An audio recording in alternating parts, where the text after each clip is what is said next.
सभी स्टूडेंटों का अपने इस YouTube channel team Prince Taranagar में स्वागत है और आप इन क्लासों का ज़्यादा से ज़्यादा फ़ायदा उठा रहे हैं।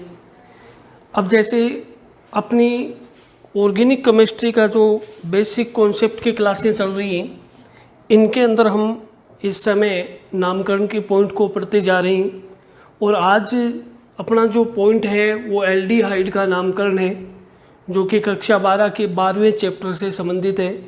अब इन क्लासों में जो ये नामकरण पढ़ाया जा रहा है उसका एक अभ्यास घर पे आप कर सकते हैं और अगर आपके पास पाठ्य पुस्तक हो तो आपके उनके एग्जाम्पल भी, उस बुक के एग्जाम्पल भी आप सोल्व कर सकते हैं। अब देखिए, एल्डिहाइड का नामकरण हम सीखते हैं तो एल्डिहाइड के अंदर देखिएगा IUPAC अनुलग्न, IUPAC अनुलग्न, IUPAC अनुलग्न इसका L होता है। IUPAC अनुलग्न इसका L लिखा जाता है। अब एल्डिहाइड श्रेणी के लिए सामान्य सूत्र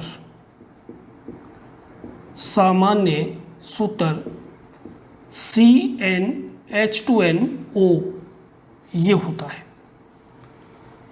इसी तरीके से एल्डिहाइड श्रेणी का नामकरण जो है, एक तो हम सामान्य नामकरण पढ़ेंगे और एक हम पढ़ेंगे IUPAC नामकरण।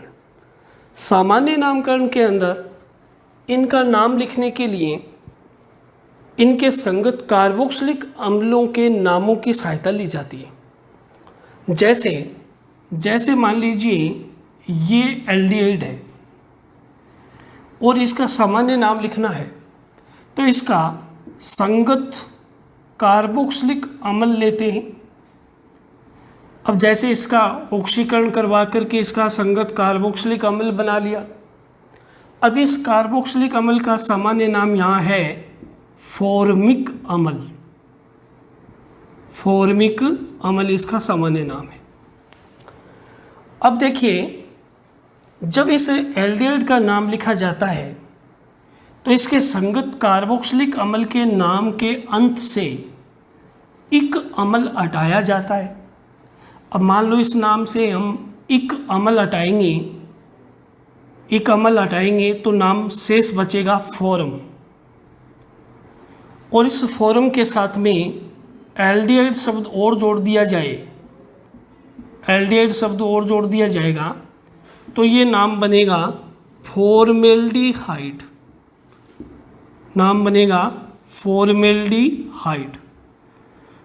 तो ये इस प्रकार से इसका नाम बन गया। तो सामान्य नाम जो है वो संगत कार्बोक्सिलिक अम्ल के नाम से इक अम्ल हटा करके एल्डिहाइड शब्द जोड़ करके बनाए जाते हैं। जैसे यहाँ पर ये उदाहरण लिया है जिसमें एक कार्बन का ये एल्डिहाइड है और एक कार्बन का यहाँ कार्बोक्सिलिक अम्ल बनाया जिसका नाम फॉर्मिक अम्ल था, और फॉर्मिक अम्ल से एक अम्ल हटाया तो फॉर्म बच गया। फॉर्म के साथ में एल्डिहाइड जोड़ा तो नाम बन गया फॉर्मेल्डिहाइड। तो इस यौगिक का यहाँ सामान्य नाम बना फॉर्मेल्डिहाइड।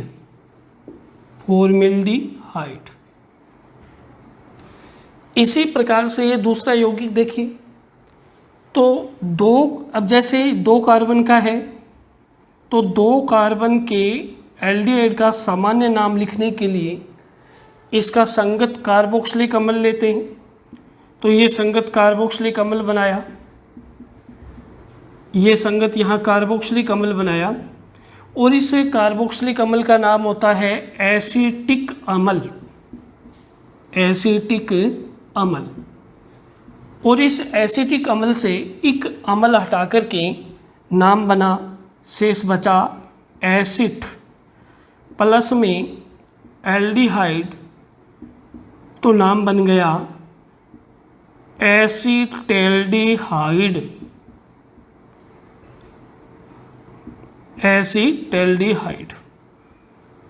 तो ये इसका एक सामान्य नाम बना।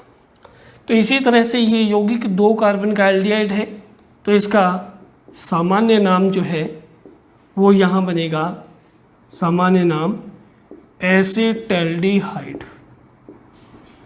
एसिटैल्डिहाइड, ठीक है। अब देखिए, आपको जैसे बताया कि एल्डिहाइड के सामान्य नाम लिखने के लिए संगत कार्बोक्सिलिक अम्ल के नाम लिख करके उनके नाम के अंत से इक अम्ल हटाना है और एल्डिहाइड लगाना है।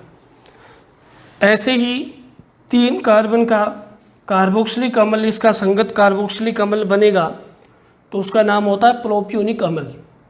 प्रोपियोनिक अम्ल से इक अम्ल हटा करके एल्डिहाइड शब्द लगाएंगे तो इस यौगिक का सामान्य नाम बनेगा प्रोपियोन एल्डिहाइड। प्रोपियोन एल्डिहाइड। इसी प्रकार से यहाँ अगला जो अपना यौगिक है, इस यौगिक देखिए, यहाँ 3 कार्बन का संगत कार्बोक्सिलिक अम्ल का नाम होता है प्रोपियोनिक अम्ल। तो यहाँ प्रोपियोनिक अम्ल से नाम बनाया प्रोपियोन एल्डिहाइड। इसी प्रकार से यहाँ 4 कार्बन का एल्डिहाइड है, टोटल 4 कार्बन है। अब 4 कार्बन का अगर कार्बोक्सिलिक अम्ल होता है तो उसका नाम होता है ब्यूटेरिक अम्ल। और यहाँ 4 कार्बन का एल्डिहाइड है तो ब्यूटेरिक अम्ल से नाम लेंगे, तो ब्यूटेरिक अम्ल से इक अम्ल हटाएंगे और एल्डिहाइड जोड़ेंगे तो नाम बनेगा ब्यूटरैल्डिहाइड। लेकिन यहाँ पर संरचना हम देख रहे हैं कि आइसो की है, तो सामान्य नाम बनेगा इसका, सामान्य नाम आइसो ब्यूटेरैल्डिहाइड। आइसोब्यूटेरैल्डिहाइड, ये इसका सामान्य नाम बन जाएगा। अब देखो, इसी प्रकार से इसमें देखें तो इसमें यहाँ आइसो वाली पोजीशन भी नहीं है, परंतु यहाँ पर ये जो CH3 समूह लगा हुआ है प्रतिस्थापी के रूप में, इस तरह से प्रतिस्थापी जुड़े होने पर उनको CHO समूह से अगले कार्बन को अल्फा, फिर आगे बीटा, गामा, इस तरह से नंबरिंग देते हुए इन प्रतिस्थापियों के नाम लिखे जाते हैं। जैसे यहाँ अल्फा पर मैथिल समूह आ गया तो इसका जो सामान्य नाम बनेगा, सामान्य नाम होगा अल्फा मैथिल।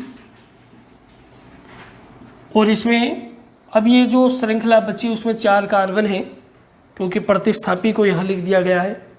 तो यहाँ 4 कार्बन को सामान्य नाम में हम क्या कहेंगे, ब्यूटरैल्डिहाइड।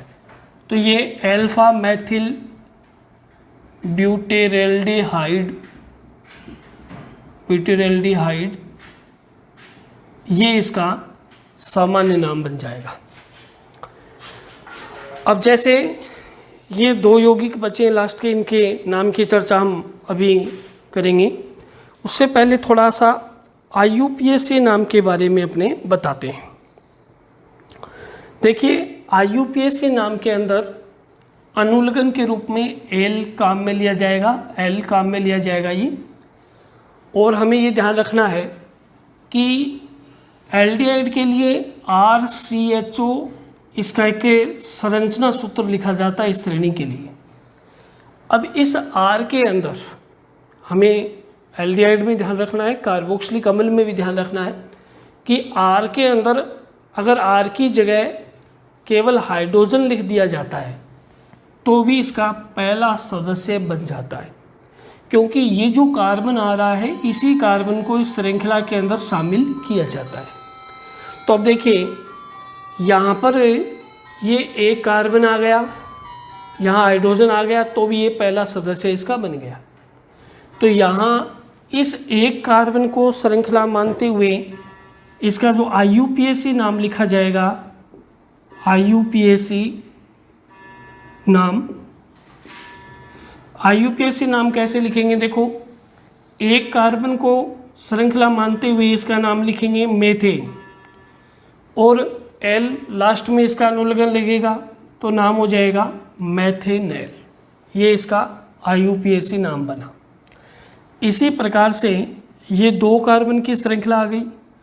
अब 2 कार्बन की श्रृंखला को IUPAC में नाम लिखना है तो हम क्या नाम लिखते हैं, एथेन, और लास्ट में इसका अनुलग्न लिखा जाएगा एल, तो नाम बन जाएगा एथेनेल।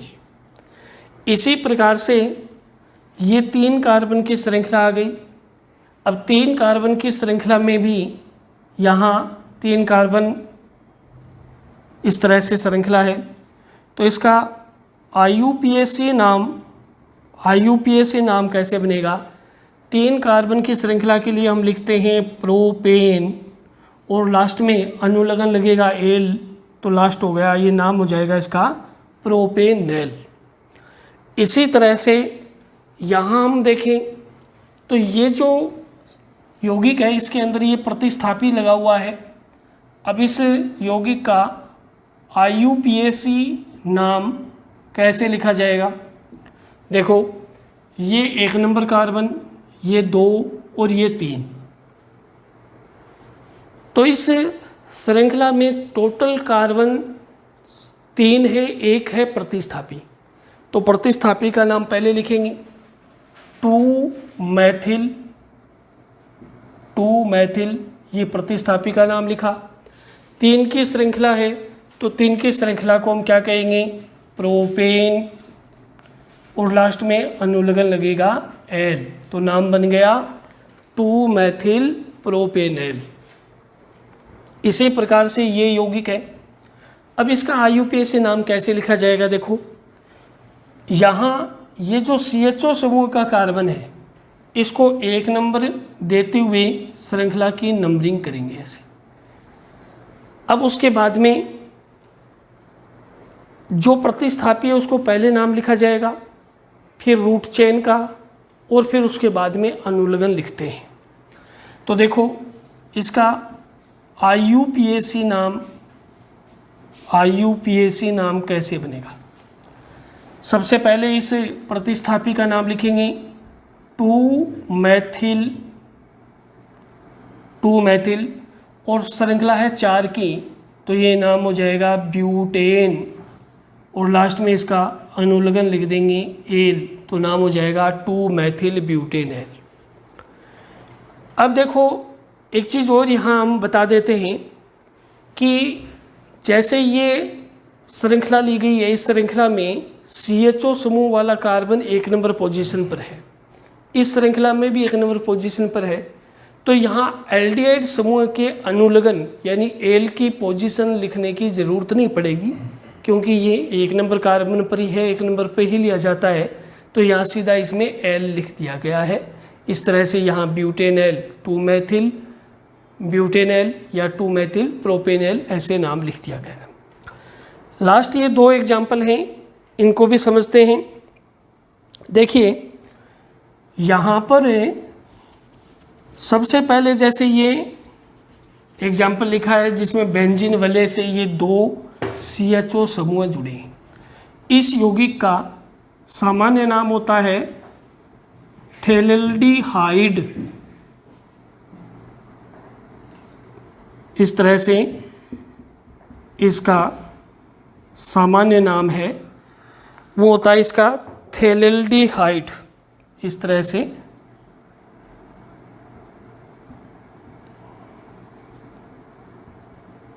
थेल्डिहाइड।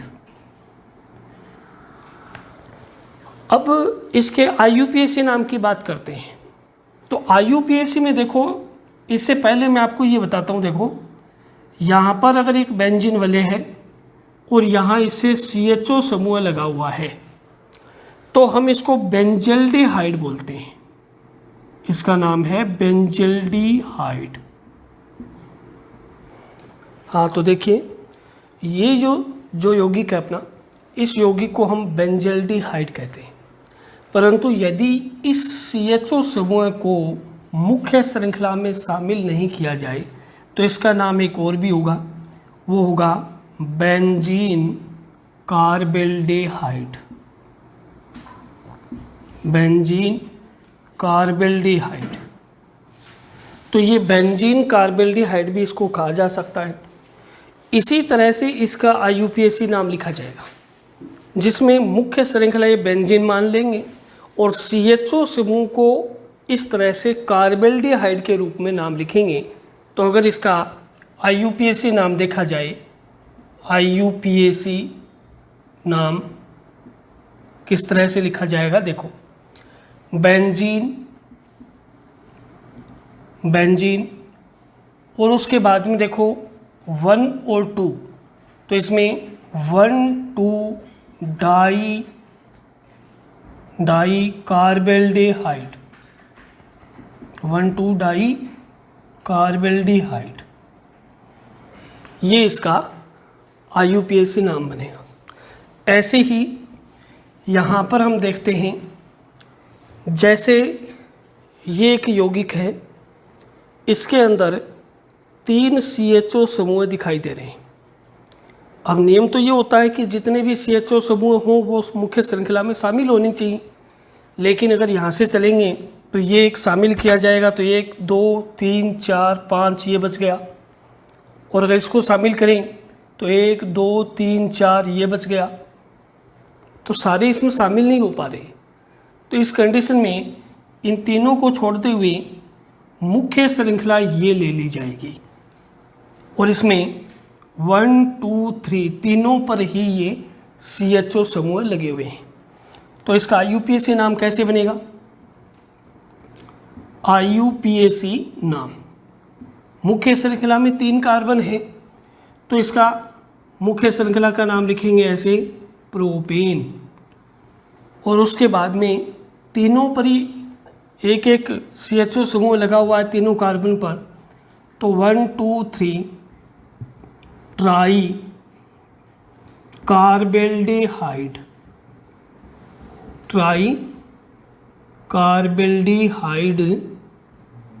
ये इसका IUPAC नाम हो जाएगा। प्रोपेन 1 2 3 ट्राई कार्बेल्डिहाइड, ये इस यौगिक का IUPAC नाम होगा। इस प्रकार से एल्डिहाइड श्रेणी का सामान्य नाम और IUPAC नाम आपके समझ में आया होगा। तो इस वीडियो में अपने इतना ही लेंगे। अगले वीडियो में किसी अगली सजातीय श्रेणी की हम चर्चा करेंगे। तो इस वीडियो के लिए सभी को धन्यवाद।